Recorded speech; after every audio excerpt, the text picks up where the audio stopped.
The United States is about to host the biggest sporting event on earth, and people are genuinely asking, can they actually win the World Cup? Not as a joke, as a real question. The US has never won a World Cup. They've never even reached a semifinal.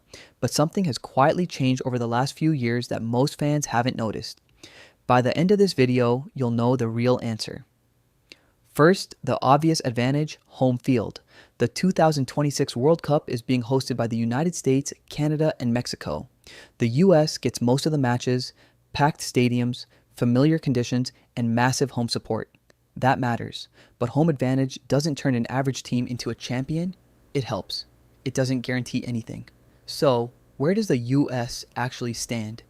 They're generally ranked somewhere between 13th and 18th in the world. Respectable, but still behind powers like France, Brazil, England, Spain, and Argentina.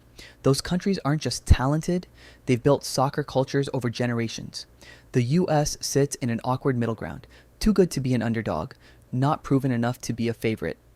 A quick history lesson. In 1994, the US hosted and reached the round of 16. In 2002, they shocked the world by reaching the quarterfinals, the best finish in modern US history. Then came a series of respectable but frustrating exits.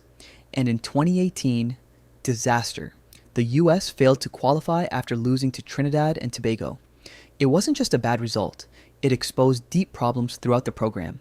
But that failure triggered a rebuild, and that's where things get interesting. This current generation is different. For decades, most top American players stayed in MLS. Now, they're competing in Europe at the highest level. Christian Pulisic became a key player in Europe. Gio Reyna developed at Dortmund. Tyler Adams established himself in England. A decade ago, Americans playing major roles at elite clubs was rare. Now it's normal. That's a huge shift. Then there's the coaching situation. Talent alone doesn't win tournaments. The US hired Mauricio Pochettino, a coach who led Tottenham to a Champions League final and managed clubs like PSG and Chelsea. His teams play aggressive, attacking soccer, and he has a strong track record of developing young players. The challenge is time. Building a complete system before a World Cup isn't easy, but on paper, it's one of the strongest coaching hires the US has ever made. Now, here's the part casual fans often miss.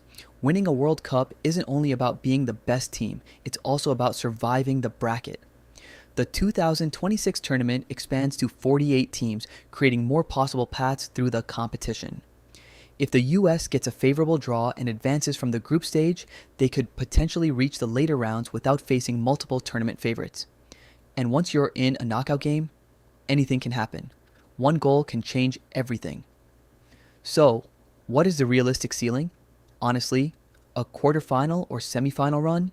Maybe even a final if everything breaks perfectly. Winning the entire tournament would require the US to play the best soccer in its history while several traditional powers underperform. Possible? Yes. Probable? Not really. But that misses the bigger point.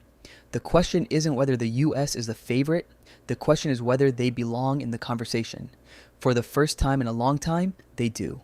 They have talented players, a respected coach, home support, and a generation that believes it can compete with anyone.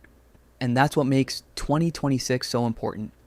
This tournament is the result of years of investment, development, and rebuilding after the failure of 2018. If the US makes a deep run, it could change how the country sees soccer forever.